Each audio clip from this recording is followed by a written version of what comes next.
The desert wind hissed against the range flags as Captain Elena Voss laid her old rifle on the table like a challenge.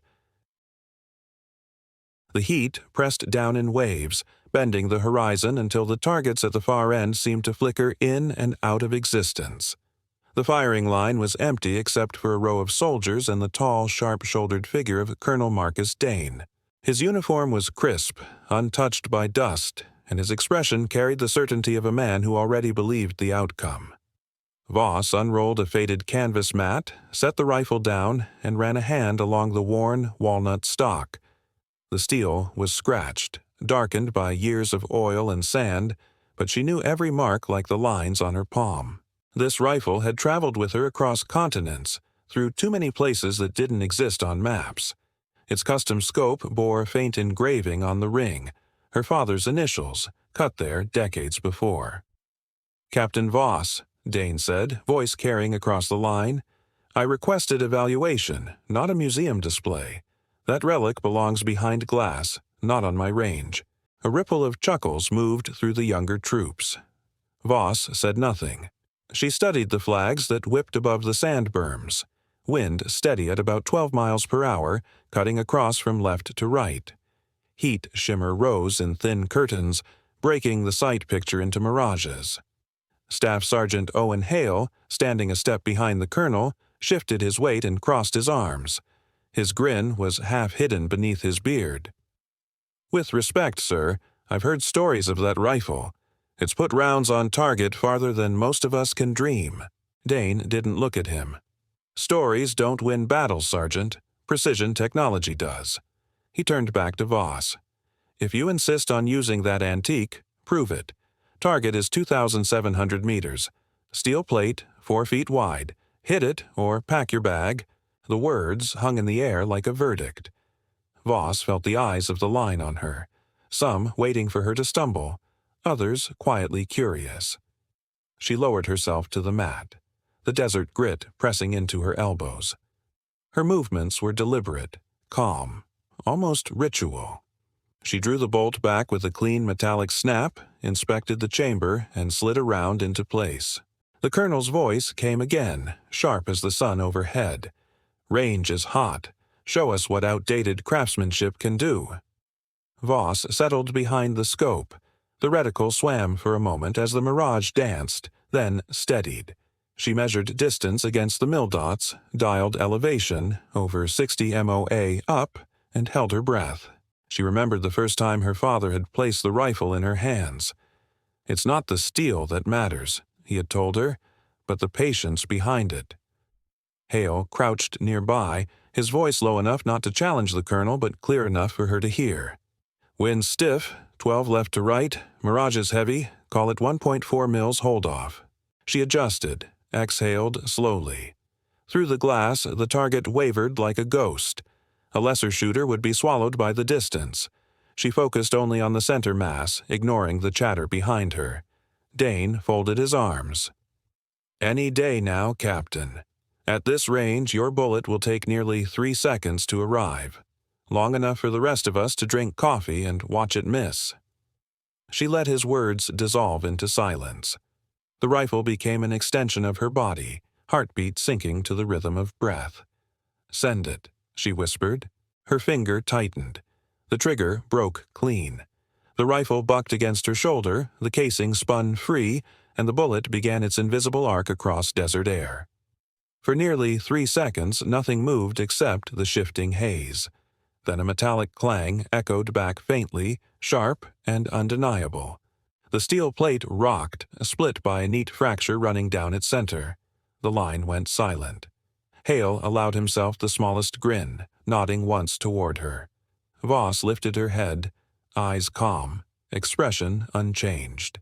Colonel Dane's jaw tightened, but his voice remained measured. "A statistical anomaly. A lucky strike. Technology is still the future." He turned on his heel, but the pause in his step betrayed more than his words admitted. Voss rolled another cartridge between her fingers, sliding it into the chamber. She did not smile. Pride was dangerous, and the range was only the beginning. As the sun slid lower and the heat shimmer thickened, An uneasy stillness settled across the base, as if the desert itself was holding its breath for what might come next. And when the siren began to wail across the compound, dragging every soldier toward the command center, Voss knew her trial had only just begun. The siren cut through the base like a blade, pulling Voss from triumph into chaos. Only minutes earlier she had split the steel plate in half at 2,700 meters, the clang still echoing in the memory of everyone who watched. The disbelief had not faded from their faces when the alarm wailed and the calm desert turned suddenly urgent. Soldiers scrambled toward the command post. Dust rose with the rush of boots and tires. Colonel Dane stood near the range tower, his voice clipped. "A convoy is under fire 6 clicks out. Ambush. We're stretched thin." His eyes shifted toward Voss, unreadable. "You're not done proving yourself."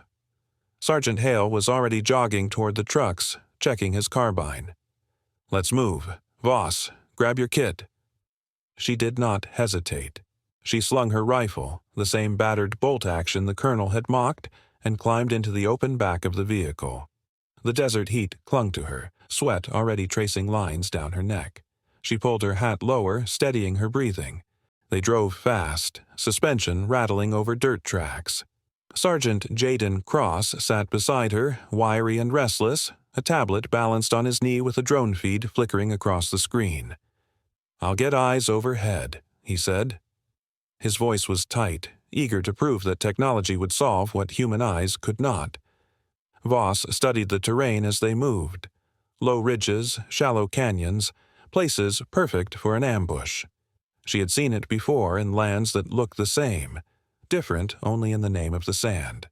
The convoy's calls filled the radio, sharp with tension. "Convoy lead, taking heavy fire, RPGs from ridgeline, bearing 085, requesting support." They crested a hill, smoke curled upward in the distance where trucks crawled under fire, boxed in by the canyon road. "Up here," Hale ordered, and the truck skidded to a halt near an outcrop. They scrambled up the ridge, finding cover among rocks. Voss dropped to her stomach, unrolled her mat, and placed the rifle before her. Cross knelt beside her, unfolding the legs of his spotting scope. "Target bearing 085, Cross said quickly. "Range 2750. I've got muzzle flashes on the ridge." The colonel's voice snapped over the net from command. "Overwatch. Prioritize those heavies. Convoy has 5 minutes till exfil. Make it count."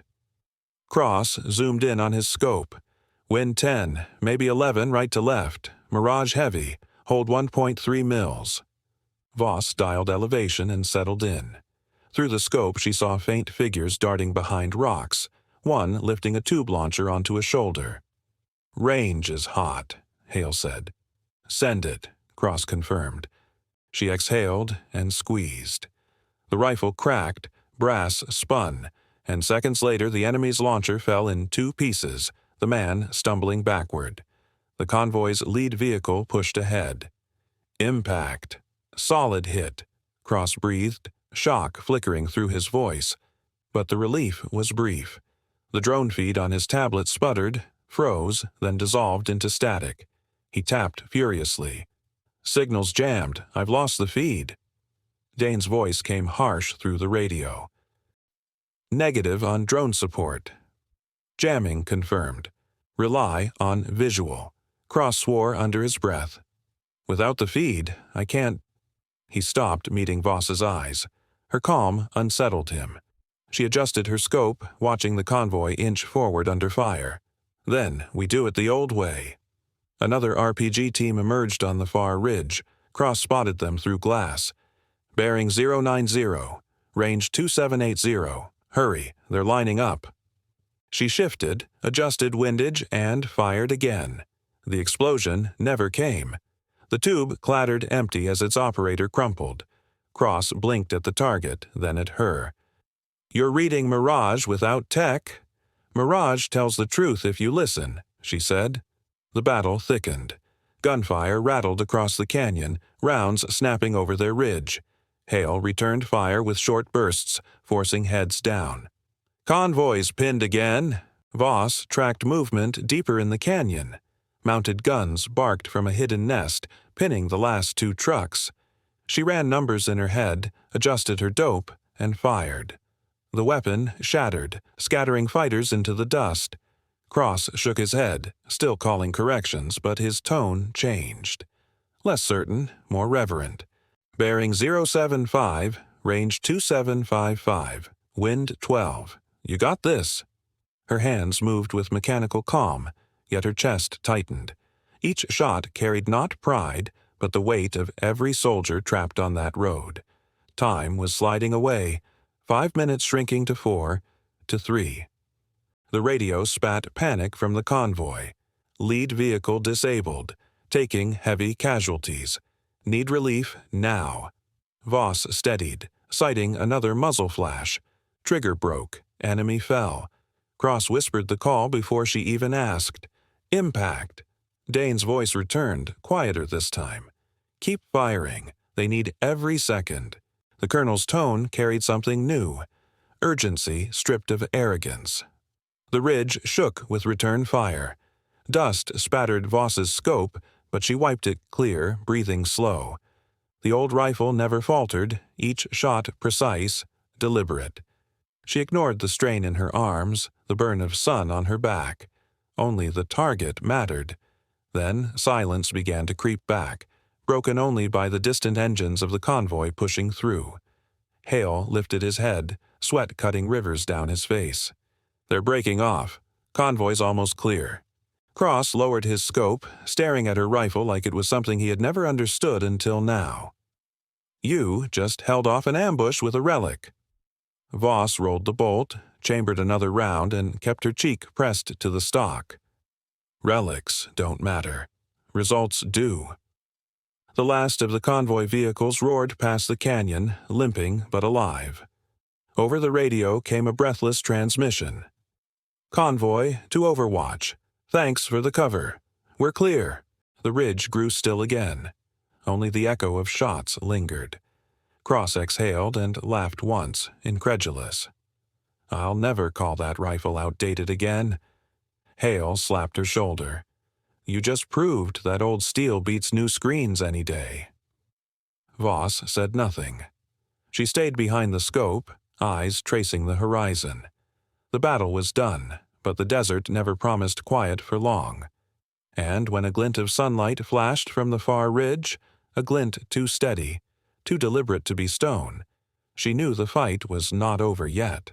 The last enemy rifle gleamed under the sun, angled toward the convoy like a guillotine. It was a long-barreled heavy sniper, mounted on a bipod of black steel, its operator crawling into place on the far ridge. At nearly 2,800 meters, the figure was little more than a heat-blurred silhouette, but the glint of the weapon's optic was sharp enough to draw a shiver down the spine of anyone watching through glass. If that rifle fired, the lead truck in the convoy wouldn't stand a chance. Captain Elena Voss lay prone behind her rifle, cheek pressed to the worn stock. The old bolt action rested steady on her pack, barrel tracking through the shimmer of hot air. Her body was still, but inside her chest a storm rumbled. A lifetime of training, ridicule, and relentless discipline grinding into a single truth. This was the shot. Not a demonstration, not a test, not an ego duel. This was survival, and the lives of 50 soldiers rode on the line of her crosshairs. Beside her, Sergeant Hale whispered wind calls, his voice low and clipped, the kind of voice made to cut through chaos. Cross knelt behind a spotting scope, sweat dripping down his temple as he called out bearings. Target, Grid Bravo 4, range 2780, heavy caliber sniper. If he locks that convoy, we're done. The radio crackled. Colonel Dane, voice taut. Voss, do you see it? That weapon must be neutralized. Repeat, neutralize or the convoy burns. For the first time, there was no mockery in his tone. Just urgency. Just command. Voss inhaled through her nose, slow. She could feel the dry grit of the desert in every breath. Exhale. Her eyes narrowed against the scope. Heat waves writhed over the enemy's ridge like snakes, bending light, making the target dance. Crosswind tugged the long grass near their position, steady at 20 degrees off left, about 12 miles per hour. She adjusted her dial, noting the correction in her mind. 1.4 mils left. The old steel clicked as she said it. Her hand eased the bolt back, slid it forward, locked it down. 1 round chambered. Brass and powder older than some of the soldiers she now fought to save. Hale leaned in, voice sharp and clear. Range is hot. Wind 1-4 left. You're green. Colonel Dane's breath rasped faintly across comms. He was listening. For once, silent. Cross called it. Send it. The world seemed to stop. Voss's finger found the trigger, slow, sure. Her pulse matched the cadence of her breathing. 3 steady beats. She pressed. The rifle thundered. The shot tore away, invisible to the naked eye, but she tracked it in her mind. 2.8 seconds of flight. Over desert ridges, through crosswind, threading the shimmer. An eternity disguised as a heartbeat. Across the valley, the enemy sniper leaned into his scope, intent on his prey. Then his rifle split. The barrel cracked apart in a jagged spray of metal, shattering under the force of Voss's bullet. The operator flinched back, weapon ruined. Threat ended. For a long breath, no one spoke. Just silence over the comms, the ringing quiet that follows the impossible. Then the radio erupted. Convoy lead. This is Delta 1, we're clear. Repeat, we're clear. Whoever took that shot, thank you. Cross blinked, exhaling hard. Hale lowered his scope, a rare grin flickering. 2,780 meters, dead center. Colonel Dane was the last to speak. His voice came low, steady, stripped of pride. Captain Voss, shot confirmed. Well done. On the ridge, Voss said nothing. She pulled the bolt back, casing flicking into the dust, and set her rifle down with care. She did not smile, did not boast. She simply breathed, steady and quiet, the desert wind brushing over her as though nothing extraordinary had happened. Down below, the convoy engines roared back to life, rolling toward safety. Soldiers leaned from turrets and windows, pumping fists into the air, cheering into the open sky. Their voices carried faintly, lifted by relief. Voss remained still. She had proven her rifle, proven herself. Not by demand, not for pride, but because the moment required it. Technology had faltered, feeds had failed, but skill, raw, patient, human skill, had carried the day. Behind her, Hale clapped a hand to her shoulder. I don't think anyone will call that rifle a museum piece again. Dane's voice returned, quieter now, almost reluctant. Captain Voss, return to base, report for debrief. But something in the way he spoke held weight different from orders. Respect, begrudging, but real. The desert had changed more than the battlefield today. It had shifted command itself. Voss finally sat up, brushing dust from her sleeve. She looked once more through the shimmer at the twisted ruin of the enemy weapon. A single thought lingered, unspoken. This was not victory for her, nor for her rifle, but for the men and women who could now live another day. The sun burned low, casting long shadows across the sand. The wind carried away the last echoes of the shot, leaving only silence, heavy and profound. And though Dane would never admit it aloud, when he lowered his binoculars, he found himself saluting the woman he once mocked. The battle was over, but the war had only begun.